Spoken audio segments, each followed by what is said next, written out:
Hey everyone, welcome back to my channel. आज हम explain करने वाले हैं मूवी हम दो और हमारी दो। एक्सप्लेनेशन स्टार्ट होने से पहले आप हमारे चैनल को सब्सक्राइब कर लें ताकि सबसे पहले हमारे वीडियोस का नोटिफिकेशन आप तक पहुंचे। तो चलिए बिना देरी किए एक्सप्लेनेशन स्टार्ट करते हैं। कहानी की शुरुआत में एक बच्चे को दिखाया जाता है जो कि एक ढाबे पे काम किया करता था, जिसका नाम बाल प्रेमी था। जब बाल प्रेमी लोगों को खाना खिला रहा होता है तभी उसे एक औरत बुलाती है और उसे खाने का पैसा देकर कुछ एक्स्ट्रा पैसे भी देती है ताकि वो अपने लिए सर्दियों के कपड़े खरीद सके। वो साथ में ये भी बोलती है कि जो नाम उसे पसंद है वो वही नाम रखे। धमाल प्रेमी उस औरत को फैमिली पे 15% डिस्काउंट भी देता है, लेकिन वो औरत डिस्काउंट के पैसे बाल प्रेमी को ही देकर चली जाती है। फिर कुछ साल बाद का सीन दिखाया जाता है जहाँ पे VR ऐप लॉन्च होने वाली थी। ध्रुव जो कि बाहर अकेले बैठा होता है, तभी वहाँ एक लड़की आ जाती है जिसका नाम आन्या होता है। VR ऐप लॉन्च सेरेमनी में मैजिशियन नहीं आया होता तो आन्या को लगता है कि ध्रुव ही मैजिशियन है, इसीलिए वो ध्रुव को एक मैजिक करके दिखाने के लिए बोलती है। ध्रुव उसे आंखें बंद कर एक गहरी सांस लेने को बोलता है और वहाँ से जाने लगता है। ध्रुव के ऐसे बिहेवियर को देखकर आन्या ध्रुव को रूड बोलती है। तब ध्रुव उसे बताता है कि जिस VR सेरेमनी में वो आई है वो उस ऐप का क्रिएटर है। आन्या ये बात सुनकर बहुत ही ज्यादा एक्साइटेड हो जाती है और ध्रुव को अपने मॉम और डैड की वेडिंग सेरेमनी को VR ऐप में दिखाने को बोलती है, लेकिन ध्रुव थोड़ा रूडली मना कर देता है। इस वजह से आन्या गुस्से में वहां से चली जाती है। VR ऐप के लॉन्च होने के बाद ध्रुव अपने दोस्त संटी के साथ आइसक्रीम खाने जाता है, लेकिन उसे आन्या और आन्या की फैमिली वहीं पे मिल जाती है। ध्रुव आन्या से इनडायरेक्टली सॉरी बोलकर वहां से चला जाता है। आन्या के डैड आन्या को काफी सारे लड़कों की पिक्स भेजते हैं और आन्या को शादी के लिए लड़का चूज करने के लिए बोलते हैं। रास्ते में आन्या को ध्रुव दिखता है जो कि बच्चों को पढ़ा रहा होता है। ध्रुव अपने मिसबिहेवियर के लिए आन्या से माफी मांगता है और यहाँ से इनकी फ्रेंडशिप स्टार्ट हो जाती है और धीरे धीरे ध्रुव के मन में आन्या के लिए कुछ फीलिंग्स ही जगने लगती है। एक रेस्टोरेंट में आन्या बताती है कि उसे एक ऐसे लड़के से शादी करनी है जिसकी एक स्वीट सी फैमिली हो और एक डॉग भी। तो ध्रुव आन्या से झूठ बोल देता है और बोलता है कि उसकी भी एक स्वीट सी फैमिली है और वो एक डॉग को अडॉप्ट भी कर लेगा।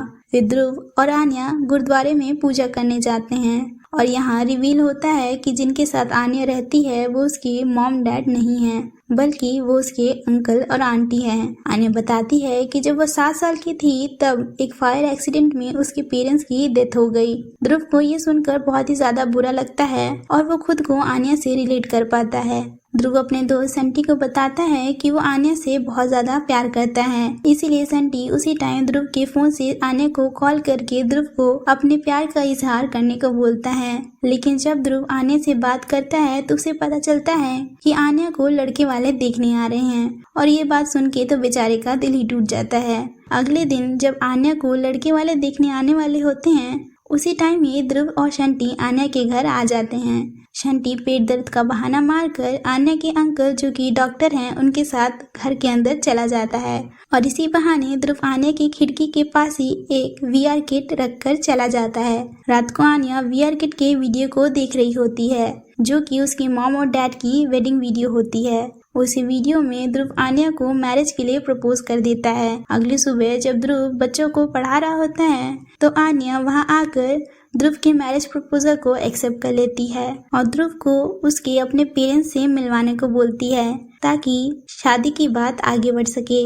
बट रियलिटी में तो ध्रुव के पेरेंट्स एग्जिस्ट ही नहीं करते थे। ध्रुव शंटी को अपनी सिचुएशन बताता है और शंटी ध्रुव को शादीराम से मिलवाता है जिसके पास शादी से रिलेटेड हर चीज का इंतजाम होता था। ध्रुव को माँ बाप चाहिए था तो शादीराम ध्रुव को बहुत सारे लोगों से मिलवाता है जो कि एक से बढ़कर एक नमूने थे। उनमें से तो कुछ लोग ठरकी भी थे जो कि ध्रुव के माँ बाप बनने के लिए एकदम तैयार बैठे थे, लेकिन ध्रुव को इनमें से कोई पसंद नहीं आता। ध्रुव इन सब से परेशान होकर शादीराम को बर्बादी राम बोलकर वहाँ से चला जाता है। फिर ध्रुव प्रेमी चाचा को ढूंढने के लिए उनकी दुकान पर जाता है, लेकिन वहाँ उसे पता चलता है कि प्रेमी चाचा सब कुछ बेचकर वहाँ से चले गए हैं। जब ध्रुव प्रेमी चाचा से मिलता है तो ध्रुव प्रेमी चाचा को अपना बाप बनने के लिए बोलता है, लेकिन प्रेमी चाचा उसे ये बोलकर मना कर देते हैं कि बचपन में वो उन्हें छोड़कर भाग गया था।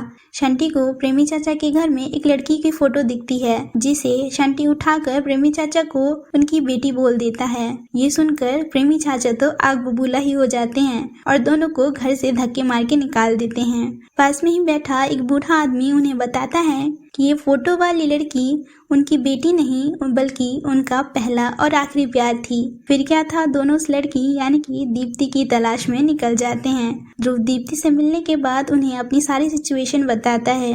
दीप्ति बोलती है, मैं इन सब झमेले में नहीं पड़ना चाहती और मेरे बेटे को पता चलेगा तो क्या सोचेगा मेरे बारे में। लेकिन जब उन्हें पता चलता है कि ध्रुव का बाप पुरुषोत्तम मिश्रा बनने वाला है तो वो तुरंत ध्रुव की मां बनने से इनकार कर देती है और उन्हें जाने को बोलती है। लेकिन ध्रुव और शंटी कहाँ मानने वाले थे, दोनों वहीं बैठे हुए थे। दोनों दीप्ति का इंतजार करते हैं। जब दीप्ति वापस आती है तो शंटी दीप्ति को बताता है कि ध्रुव वही बच्चा है जिसे दीप्ति ने बचपन में अपने पसंद का नाम रखने को बोला था और उसने अपना नाम ध्रुव रख लिया। ये पता चलने के बाद दीप्ति ध्रुव की मां बनने के लिए तैयार हो जाती है, लेकिन पुरुषोत्तम को वार्न करती है कि वो दोनों बस माँ बाप बनने की एक्टिंग कर रहे हैं और इसके अलावा कुछ नहीं। अगले दिन दीप्ति और पुरुषोत्तम ध्रुव के माँ बाप बनकर आन्या के पेरेंट्स से ध्रुव की शादी की बात करने के लिए होटल में जाते हैं, लेकिन शंटी को बाहर ही रोक लिया जाता है। इस वजह से ध्रुव को शंटी को लेने जाना पड़ता है। पुरुषोत्तम आन्या के अंकल आंटी यानी कि संजीव और रूपा को खुद का इंट्रोडक्शन सही देते हैं कि उनका नाम पुरुषोत्तम मिश्रा है, लेकिन वो दीप्ति का नाम दीप्ति कश्यप बता देते हैं और यहाँ सरनेम को लेकर कंफ्यूजन हो जाता है। लेकिन ध्रुव एन मौके पे आकर सब ठीक कर देता है। झमेला तो तब स्टार्ट होता है जब पुरुषोत्तम बोलते हैं कि वो ढाबे में काम किया करते थे। संजीव कंफ्यूज हो जाता है कि ये तो प्रोफेसर थे तो ढाबे में क्यों काम करते थे।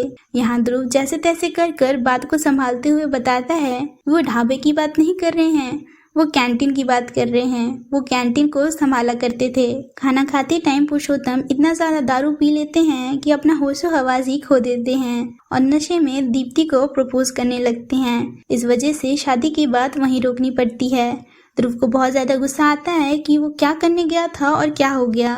ध्रुव पुरुषोत्तम को आखिरी मौका देते हैं। आन्या कॉल करके ध्रुव को फिर से मिलने के लिए बुलाती है, लेकिन पुरुषोत्तम ध्रुव का फोन छीनकर आन्या के अंकल संजीव को बाद में मिलने के लिए बोल देते हैं। शंटी ध्रुव के घर को रीडेकोरेट करवाता है और फिर ध्रुव सबको अच्छे से समझाता है कि उन्हें करना क्या है। जब ध्रुव ऑफिस में होता है तभी आन्या की फैमिली ध्रुव के घर आ जाती है।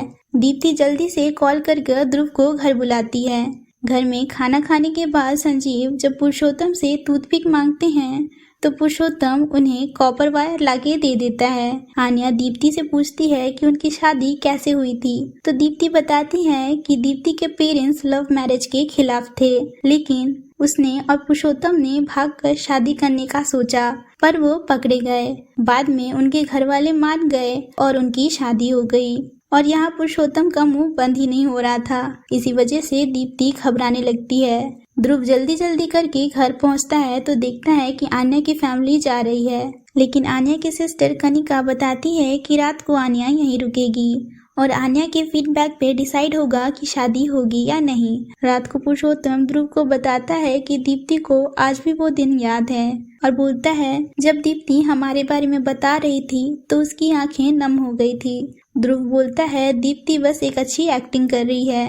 तभी वहाँ आन्या आ जाती है और पूछती है कि मेरे यहाँ रहने से उनको कोई तकलीफ तो नहीं है ना। तो पुरुषोत्तम जोश में बोल देता है जहाँ बच्चे की शादी की बात चल रही हो वहाँ उनकी वेडिंग सेरेमनी कैसे सेलिब्रेट किया जा सकता है। फिर क्या था, पहले आंटी अंकल की एनिवर्सरी सेलिब्रेट होगी देन हमारी शादी। अगली सुबह दीप्ति गुस्से में पुरुषोत्तम को मारने लगती है और बोलती है कि तुम मेरे साथ वेडिंग एनिवर्सरी बनाओगे। तभी वहाँ आन्या आ जाती है और दीप्ति पुरुषोत्तम को क्लासिकल डांस करवाने लगती है। आन्या बोलती है शादी के लिए बॉलीवुड डांस ठीक रहेगा। दीप्ति ध्रुव के ऑफिस में ध्रुव के लिए खाना लेके जाती है कि उसका बेटा भी आईटी कंपनी में जॉब करता है। दीप्ति बताती है कि उसका बेटा उसे छोड़कर चला गया क्योंकि दीप्ति और उसके हस्बैंड अपने बेटे की शादी के खिलाफ थे। उन्होंने अपने बेटे को इतना ज्यादा खरी खोटी सुनाया कि उनका बेटा इतना ज्यादा नाराज हुआ कि वापस नहीं आया। यहाँ तक कि उनका बेटा अपने डैड के डेथ पे भी नहीं मिलने आया। दीप्ति ध्रुव को समझाती है कि रिश्ते बहुत ही ज्यादा नाजुक होते हैं जो कि झूठ की बुनियादों पे नहीं बनाना चाहिए। एक बार अगर ये टूट जाए तो उन्हें जोड़ना बहुत ज्यादा मुश्किल होता है। दीप्ति ध्रुव को आन्या को सब कुछ बताने के लिए बोलती है और ये भी बोलती है कि मैंने अपने बेटे को तो खो दिया, मैं तुम्हें नहीं खोना चाहती। ध्रुव पुरुषोत्तम से पूछता है कि जो वो कर रहा है वो ठीक है कि नहीं। पुरुषोत्तम बोलता है हाँ, प्यार ऐसे ही किया जाता है, और ये भी बोलता है कि ध्रुव वो है जो वो खुद बनना चाहता था। अगले दिन आन्या की फैमिली ध्रुव के घर आती है। वो लोग एक साथ काफी अच्छा टाइम स्पेंड करते हैं। संजीव आन्या को थैंक यू बोलता है क्योंकि उसे ध्रुव की फैमिली ने उसे अपने भैया और भाभी की याद दिला दी। दीप्ति आन्या की फैमिली को बोलती है कि ध्रुव और आन्या की शादी उनकी एनिवर्सरी पे ही किया जाए तो अच्छा रहेगा। संजीव इस बात पे अग्री करते हुए ध्रुव की फैमिली को बोलता है कि शादी में वो लोग अपने पूरे खानदान को साथ लेकर आए। पुरुषोत्तम जोश जोश में बोल देता है कि हाँ, एकदम हमारा तो पूरा खानदान आएगा। शादी के दिन बाराती लेके शादीराम आता है। शादी में इतने ज्यादा बाराती होते हैं कि शंटी गिनते गिनते थक जाता है। पुरुषोत्तम संजीव को कहता है कि शादीराम उसका साला है, मतलब कुछ भी, कोई भी किसी से किसी का भी रिश्ता जोड़ी जा रहा था। दूसरी तरफ घसीटा राम लोगों को बोले जा रहा था अगर शादी में आग लग गई तो, कोई मर गया तो, इसीलिए पहले बीमा करा लें। और तो और चिंटू शादीराम के कपड़े लेकर ही भाग जाता है। जाते जाते वो ध्रुव के मेन पॉइंट पे मारते जाता है। पुरुषोत्तम खुद को रूम में बंद कर लेता है।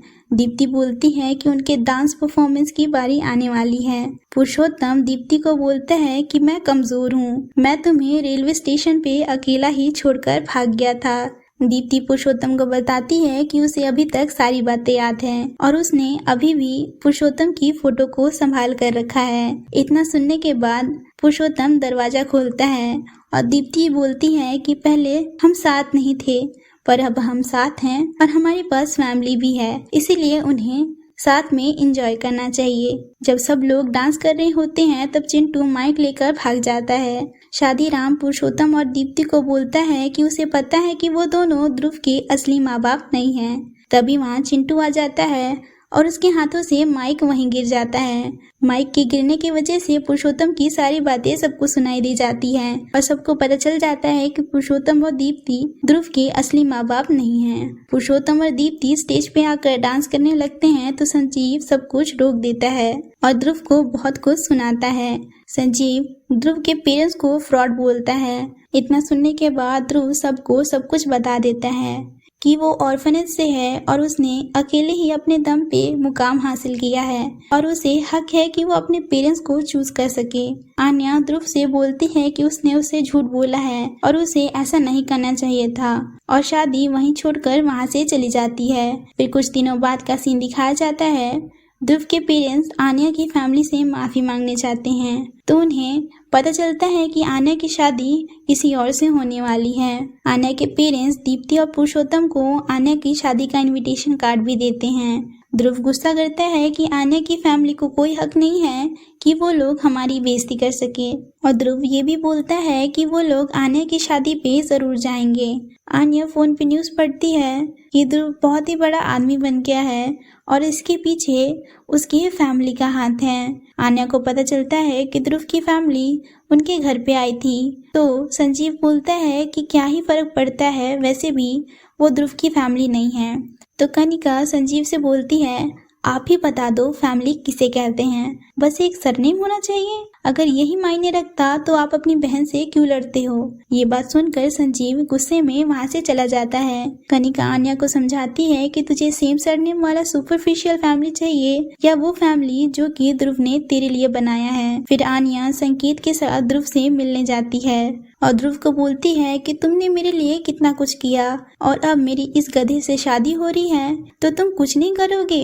फिर आन्या ध्रुव से अपने प्यार का कन्फेशन करती है और संकेत को वहीं छोड़कर ध्रुव के साथ भाग जाती है। फिर वो सीधा शादी में पहुंचते हैं जहां संजीव पूछता है अकेले आए हो या फैमिली के साथ आए हो। अभी ध्रुव की सारी फैमिली आ जाती है। ध्रुव ने एक कुत्ता भी अडॉप्ट कर लिया होता है।